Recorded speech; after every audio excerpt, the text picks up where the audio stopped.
Hey everyone, you welcome और welcome back to my channel. तो आज हम लोग चैप्टर नंबर 2 करने वाले हैं, जो इंडियन कॉन्ट्रैक्ट एक्ट 1872 की बिगनिंग को दर्शाता है, शुरुआत को दर्शाता है। तो आइए स्टार्ट करते हैं।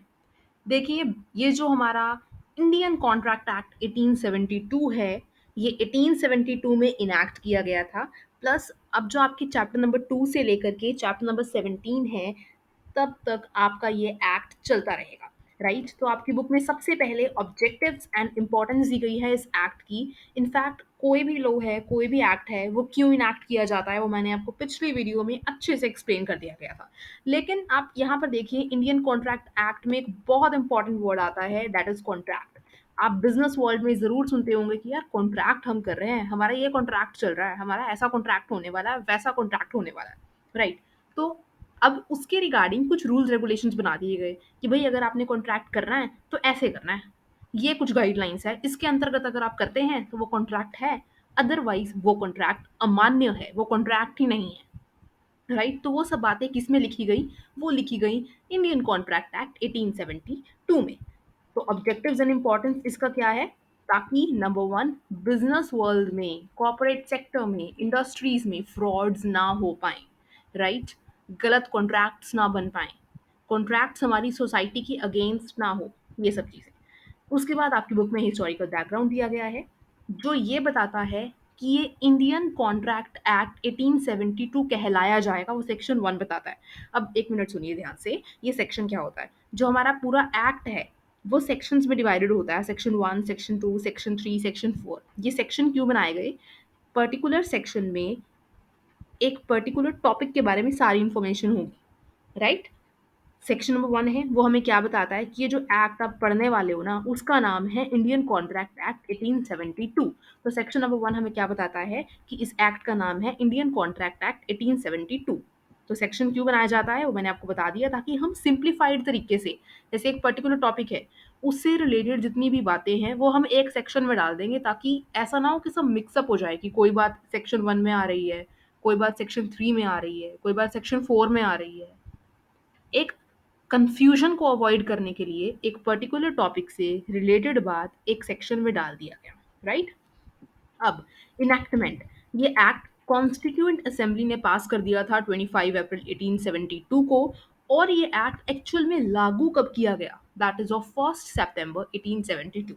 Of course for exam point of view आप लोगों को ये डेट्स याद रखने की जरूरत नहीं है, but yes, it's for your knowledge purpose, since ये चैप्टर नंबर 2 है।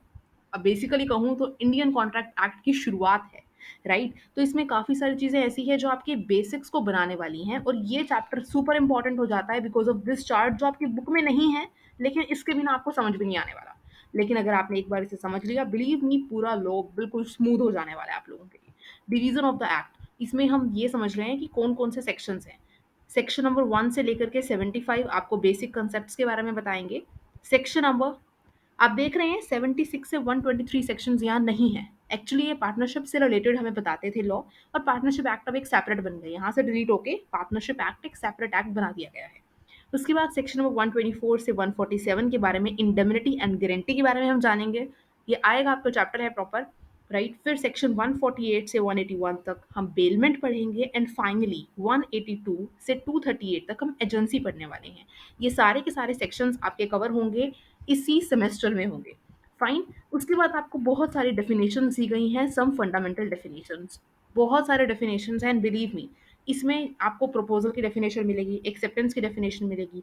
अरे यार, आप आगे एक बार ना इंडेक्स देखो बुक का, प्रॉपर प्रॉपर चैप्टर्स बना रखे हैं उसके ऊपर। अब एक पर्टिकुलर लाइन में या डेफिनेशन समझा के मैं आपको क्या ही प्रूव कर दूंगी ना, जब इस प्रॉपर ऐसे प्रपोजल वर्ड है, उसके ऊपर पूरा एक चैप्टर है।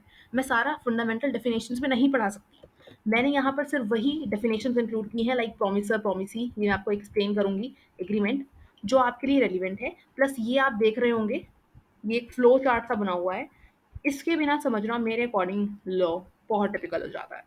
राइट, एक बार आप ये समझ गए, बाकी आने वाले मैक्सिमम चैप्टर्स अब बहुत अच्छे तरीके से समझ जाओगे, बिलीव मी। राइट, तो ये पहले एग्जाम्पल हम समझेंगे, और उस एग्जाम्पल के बाद ही मैं आपको बताऊंगी। ओके, सबसे पहले ये एग्जाम्पल है टॉम एंड जेरी का। यस, ये जो टॉम है ना, ये ट्रेडर है। राइट, और इसने जेरी को कहा, यार सेल मी 100 टॉयज, मुझे ना 100 टॉयज चाहिए, तो मुझे बेचोगे प्लीज, मुझे बेचो ना। राइट। और जेरी ने कहा यस यस श्योर, अरे ज़रूर यार, क्यों नहीं, मेरा तो काम ही है ये, मैं तो मैन्युफैक्चरर हूँ, टॉयज़ बनाता हूँ, मैं ज़रूर बेचूंगा। तो अब ये ध्यान से नोटिस करो कि ये जो टॉम है उसने क्या दिया, ऑफर। उसने क्या दिया, ऑफर। उसने जेरी को ऑफर किया कि क्या तुम मुझे 100 टॉयज बेचोगे। और जेरी ने कहा हाँ हाँ, मतलब उसने टॉम का ऑफर एक्सेप्ट कर लिया, तो उसने क्या दे दी, एक्सेप्टेंस। तो ऑफर क्या है, जो टॉम ने जेरी को दिया, एंड एक्सेप्टेंस क्या है, जो जेरी ने टॉम को दी। अब ये ऑफर और एक्सेप्टेंस की प्रॉपर डेफिनेशन मैं फिर से कह रही हूँ, पूरे प्रॉपर चैप्टर्स आएंगे तब हम डिटेल में पढ़ेंगे, एक भी चीज़ नहीं छोड़ी जाएगी। अभी आप सिंपल सादे लैंग्वेज में पढ़िए इसे। राइट। तो जैसे ही ऑफर दिया टॉम ने और एक्सेप्टेंस आ गई जेरी की तरफ से कि भाई 100 टॉयज बेचोगे, एक्सेप्टेंस आ गई हाँ हाँ बेचेंगे, तो टॉम और जेरी के बीच में एक प्रॉमिस आ गया। टॉम और जेरी के बीच में क्या हो गया, एक प्रॉमिस हो गया। राइट। अब क्या उस प्रॉमिस में कंसिडरेशन है। कंसिडरेशन ये क्या होता है, कंसिडरेशन का मतलब होता है समथिंग इन एक्सचेंज। जैसे कि टॉम ने अगर टॉम ने अगर ऑफर दिया जेरी को कि मुझे 100 टॉयज बेचो, तो राइट, जेरी ने एक्सेप्ट कर लिया, प्रॉमिस हो गया। टॉम को क्या मिल रहा है, टॉम को क्या मिल रहा है, 100 टॉयज, 100 टॉयज मिल रहे हैं। और जेरी को क्या मिल रहा है, ध्यान से देखो मैंने लिखा है ₹4 1 लाख, मतलब जेरी जो है वो 1 लाख रुपया लेगा और टॉयज दे देगा। सिमिलरली जो टॉम है वो 1 लाख रुपया देगा और टॉयज को ले लेगा। राइट। तो टॉम के लिए कंसिडरेशन क्या है, समथिंग इन एक्सचेंज। टॉम के लिए कंसिडरेशन क्या है, ये 100 टॉयज। टॉम के लिए कंसिडरेशन क्या है, ये 100 टॉयज। और जेरी के लिए कंसिडरेशन क्या है, ये 1 लाख रुपए, जो उसे तब मिलेंगे जब वो टॉयज को बेच देगा।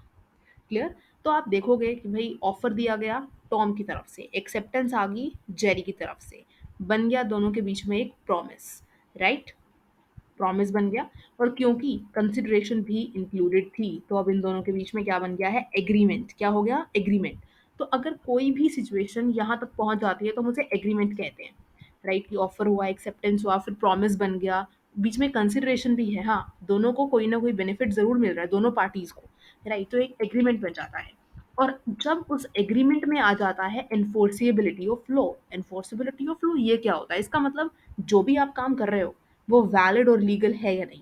फॉर एग्जाम्पल, यहाँ पर टॉयज का लेन देन हो रहा है, वैलिड है, अरे बिल्कुल वैलिड है यार। लीगल है, अरे बिल्कुल लीगल है, कौन सा लॉ मना करता है कि टॉयज मत खरीदो या बेचो। तो ये क्या बन जाता है, कॉन्ट्रैक्ट। प्लस ये इन्फॉर्सिबिलिटी ऑफ लॉ में एक और बहुत इंपॉर्टेंट बात है, वो है कि अगर टॉम ने डिफॉल्ट कर दिया, डिफॉल्ट मतलब उसने अपनी बात नहीं रखी, उसने 1 लाख रुपये नहीं दिए, तो क्या जेरी का इंटेंशन है कि वो टॉम के अगेंस्ट कोर्ट में केस फाइल करे। ऑफ कोर्स वो करेगा यार। तो इसका मतलब है एनफोर्सेबिलिटी ऑफ लॉ है, मतलब एक दूसरे, मतलब जो पार्टीज है ना, पार्टीज उनकी इंटेंशन होनी चाहिए कि अगर दूसरे बंदे ने डिफॉल्ट कर दिया ना, मैं इसके अगेंस्ट केस लॉ में जरूर डालूंगा। और दूसरी बात, वैलिड और लीगल होना चाहिए, तो ये कॉन्ट्रैक्ट बन जाता है, अदरवाइज ये कॉन्ट्रैक्ट नहीं बनता। राइट। मान लो अब टॉम एंड जेरी जो है वो डील किस में कर रहे हैं, ड्रग्स में। ड्रग्स में, क्या ड्रग्स में डील करना वैलिड और लीगल है, अरे बिल्कुल नहीं है। मतलब एग्रीमेंट तो ये था, क्या ये एग्रीमेंट है, ऑफ कोर्स है यार एग्रीमेंट। देखो अब टॉयज की जगह मान लो ड्रग्स है, टॉम ने कहा अरे ड्रग्स बेचोगे 1 लाख रुपए की, जेरी ने कहा अरे जरूर बेचेंगे यार 1 लाख रुपए की ड्रग्स, दोनों के बीच में प्रॉमिस हो गया। अब टॉम को क्या मिल रहा है, ड्रग्स। और जेरी को क्या मिल रहा है, 1 लाख रुपया। कंसिडरेशन है, अरे बिल्कुल एग्रीमेंट हो गया, अरे बिल्कुल एग्रीमेंट तक तो हम पहुंच गए। उसके बाद देखो, क्या एनफोर्सिबिलिटी ऑफ लॉ है, क्या ये वैलिड और लीगल है, क्या एक दूसरे के डिफॉल्ट करने पर ये कोर्ट में जा सकते हैं, केस फाइल कर सकते हैं, अरे बिल्कुल नहीं यार, कोर्ट वाले इन्हें धक्का मार के निकालेंगे जेल में। राइट। तो इसका मतलब ये पर्टिकुलर सिचुएशन अगर ड्रग्स के कंसेप्ट में हम सोचें, ड्रग्स के रिस्पेक्ट में सोचें, तो ये एग्रीमेंट तो बन जाता है लेकिन ये कॉन्ट्रैक्ट नहीं है। क्लियर। आई होप आपको ये प्रोसेस समझ में आया होगा, it is very important concept. Right. इसकी हेल्प से आप नेक्स्ट चैप्टर बिल्कुल फ्लो में कर पाओगे। ओके। अब कुछ डेफिनेशंस मैंने यहाँ लिखी हैं। राइट। वो बहुत ज़्यादा इंपॉर्टेंट है। प्रोमिसर का मतलब क्या है, जो प्रॉमिस करता है। यहाँ आप टॉम देखो, टॉम ने क्या प्रॉमिस किया, मैं 1 लाख रुपए दूंगा। राइट। और जेरी ने क्या प्रॉमिस किया, मैं टॉयज दूंगा, 100 टॉयज दूंगा तुम्हें। तो दोनों पार्टी प्रॉमिसर होती हैं। दोनों पार्टी प्रॉमिस भी होती हैं। हालाँकि ऐसे केसेस भी आएँगे जब एक ही पार्टी प्रॉमिसर या एक ही पार्टी प्रॉमिसी, लेकिन अब हम बिल्कुल सादा लैंग्वेज में पढ़ रहे हैं अभी से, जब आगे कॉम्प्लिकेशंस आएँगी तो हम उसे उसके अकॉर्डिंग डील करेंगे, राइट? और प्रॉमिसी जिसे प्रॉमिस किया जाता है। फॉर एग्ज़ाम्पल, टॉम ने प्रॉमिस किसे किया कि मैं 1 लाख रुपए दूँगा? जेरी को, तो जेरी क्या है? प्रॉमिसी। और अब हम सोचेंगे इसे जेरी के पॉइंट ऑफ व्यू से। जेरी ने प्रॉमिस करा, वो प्रॉमिसर बन गया अब, कि मैं हाँ 100 टॉयज़ दूँगा तुम्हें, और किसको किया? टॉम को, तो इस केस में टॉम प्रॉमिसी हो गया। मतलब टॉम के अगर हम रिस्पेक्ट में सोचें तो टॉम प्रॉमिसर है और जेरी प्रॉमिसी है। और सिमिलरली अगर हम इस सिचुएशन को उल्टा करके देखें तो जेरी प्रॉमिसर है और टॉम प्रॉमिसी बन जाता है, राइट? उसके बाद एग्रीमेंट क्या होता है? एग्रीमेंट, एग्रीमेंट की स्टेज तक पहुंचने के लिए आपने देख लिया क्या क्या चीज़ें रिक्वायर्ड है। अब यही इसकी डेफिनेशन भी बनाते हैं। एवरी प्रॉमिस और सेट ऑफ प्रोमिसेस, मतलब एक से ज़्यादा प्रोमिसेस भी हो सकते हैं ऑफ कोर्स।